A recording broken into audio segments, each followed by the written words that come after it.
Now that's an interesting topic, Masako, for Spooky Week. And whilst Dragon Ball doesn't often go into spooky territory, there are some classic horror tropes that it does use. And none other is in the more infamous example and long-standing thing that is Goku's transformation into a Great Ape.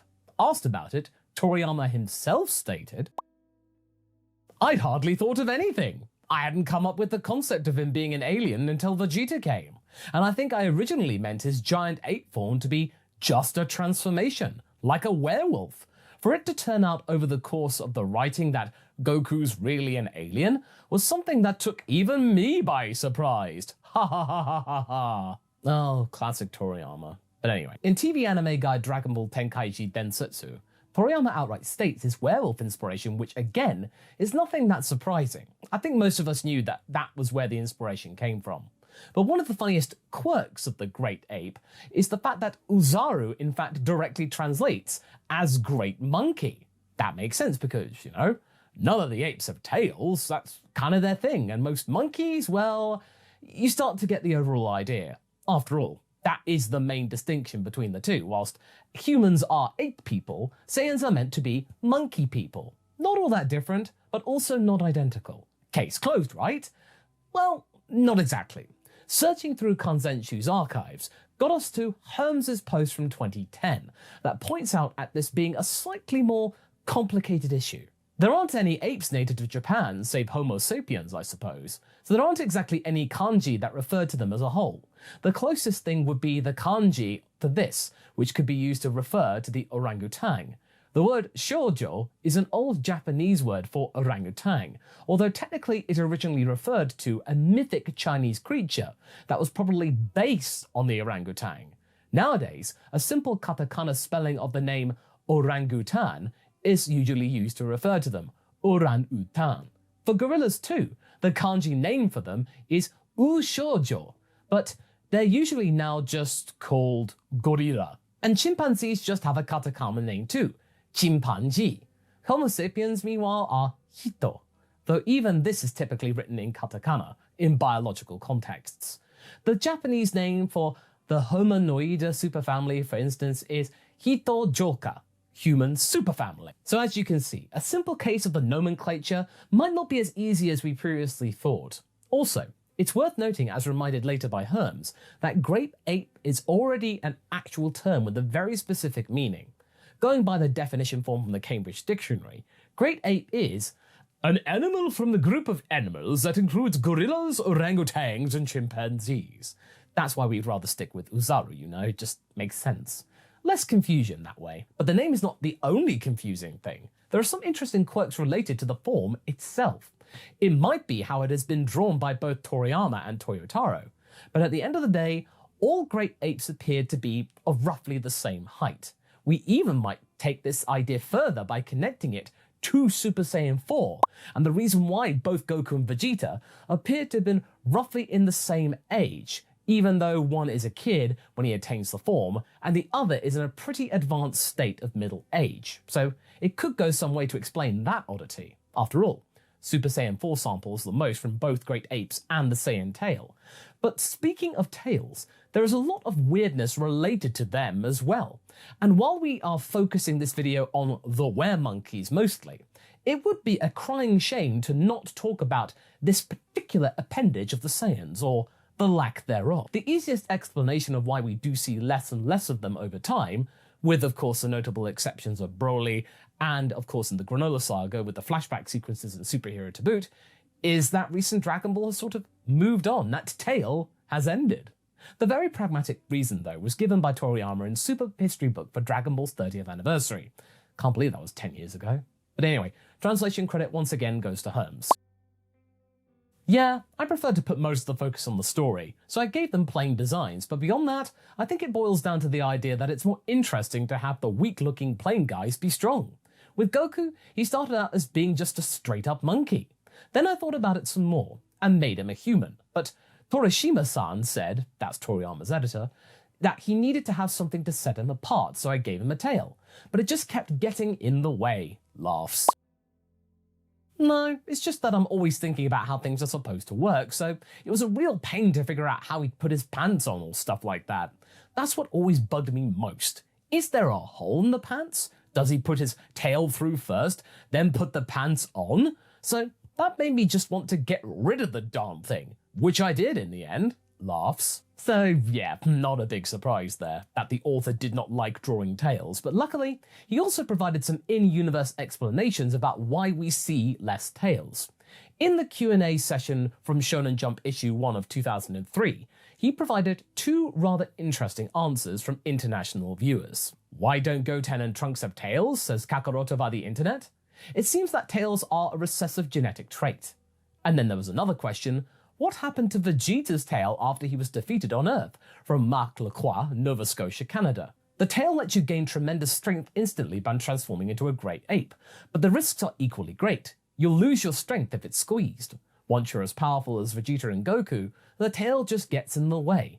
It's thought that the bodies of Saiyans, who are a fighting species, decided that their tails are unnecessary appendages. And while we might know the real reason, it gets even more interesting when we look at Universe 6 Saiyans and the explanation of their lack of tails, or well, explanations. Anime and manga, they've got two different versions going on. We talked about this years ago, but it doesn't hurt to refresh your memory.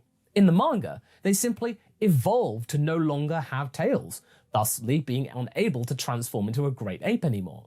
Whilst in the animated version, Kaba was surprised by even the notion of Saiyans even having tails. There are no examples of Universe 6 Saiyans having a tail. But the thing is though, is that those Saiyans are genuinely shown to fare better than their Universe 7 counterparts. And of course, you might say that Universe 7 Saiyans could take on the Universe 6 versions easily on their own. You cannot deny that overall when it comes to their society. Also, when introduced to the concept of Super Saiyan, they do grasp it much faster, which their Universe 7 cousins had to find some long-term workarounds or be born with an incredible amount of S cells to achieve that triviality in the field. The only recent source that somehow gave credit to Oozaru increasing someone's power is Broly, who was able to kinda internalize it through his wrathful form, but still, we are told time and time again that with time, the Great Ape is pretty limiting to the user ultimately. Unless, of course, we are talking about the GT timeline, which is much more forgiving toward it. In what might be the best contribution of GT to overall Dragon Ball mythos, we have the golden version of the biggest of the monkeys, and overcoming the berserk and rage that goes with it makes one ascend to that mythical beast that is Super Saiyan 4. Here it is an ultimate test, before one becomes united with their primal self. It's a very nice idea that fits quite well with the overall lore and inspirations, all the way down to Son Wukong's ascension to Buddhahood. Now, the Super timeline makes the whole thing a bit more antagonistic. While we do see Saiyans using Oozaru as a weapon in both timelines, very quickly it becomes clear to us, the audience, that the most powerful warriors are those who have left the transformation behind them, that they have eschewed themselves of that crux. Even the mentioned wrathful Broly doesn't transform, as he doesn't have a tail anymore. So he doesn't even have to be the monkey for that whole epic fight. We then see the vices of the fallen Saiyan society: pride, brutality, and their obsession with potential at birth versus actual improvement for someone who starts off lagging. Keep in mind that the likes of the royal family were the only ones to actually train. If you were a soldier, your power increase came in the form of surviving near-death experiences. You had to earn your keep in the field. It was literally the philosophy of what doesn't kill you makes you stronger. And it's kind of funny because knowing what we know today, it does seem that every single Saiyan is capable of transforming into elevated states if they were allowed to take their time. Of course, some would take longer than others, but in general, culturally speaking, they were locked out of it. They didn't even get a chance. There is also that notion of an ancient civil war between the pure-hearted Saiyans and the evil ones. The anime feel even shows Yamoshi rampaging as something that is most likely the inspiration for the Golden Oozaru. And it's heavily implied who lost. But why are we talking about this in the context of Oozaru? Well, look at the whole history of this thing. We already established the fact that it appears to have been more of a hindrance than a help in the long run. That at best, it has been used as a blunt weapon, or literally and as an obstacle to be beaten before attaining something more valuable. So maybe Oozaru at its core is not an evolutionary benefit, as the Saiyans thought. Maybe, coming back at its horror roots, it's more like a curse. Think about it. No other aspect of being a Saiyan encapsulates the race's failure as well as the Oozaru. For Goku, it initially symbolizes his regret and the ancestry he does not want to connect with. And then, of course, there's Grandpa Gohan. To Vegeta and Gohan, it quickly becomes obsolete. For Broly, it's like a sickness that he's trying to overcome, albeit with keeping the limited benefits along the way. For any Super Saiyan 4 user, it's the literal final boss before they can even dream about the form that they then get. Maybe someone in the past did curse the Saiyans with this affliction, afraid of their potential. In a way, that would halt their progression, making them not bother with active self-improvement all that much. When things go south, they can always go monkey. They can conquer a planet, but they can't, start breaking the fabric of reality. Super Saiyan was a legend. Oozaru was something that they could use on a daily basis, they could control it, and didn't even consider going all that much past it because it was a means to an end, and what more did they need to do? And sure, it required some training in order to actually use it to its full potential, as it was easy to lose oneself in the rage, but that was part of the bargain, part of the curse that kept Saiyans at a certain primitive angle before the Freezer Force showed up to give them that leg up, which ultimately led to their ultimate demise. Again, we're not trying to suggest that this is 100% the case, but it is an entertaining thought that an entity put that transformation inside of the Saiyans, knowing all well and good that this isn't their best trick, and it might halt their advancement and keep them in check. After all, we see time and time again that the most successful members of their race, or those that never went truly savage, never really had to deal with the problem. And hey, Universe 6 has its own legendary Super Saiyan 4 that never stood next to the Oozaru, so, there's that. We are sure that Toriyama wasn't thinking all that much about the Great Ape when he first created it, considering how little he talks about it going forward. It was just a thing along the way. I'm pretty sure that there was meant to be a twist that has later become a bigger part of the lore, when Goku changed from an individual with a weird quirk to a member of an entire species, so it did count for something in the overall history of Dragon Ball. But what do you folks think? Would you like to see more Great Apery going on, aside from basically having to beat that boss in Sparking Zero, which everybody hates to do?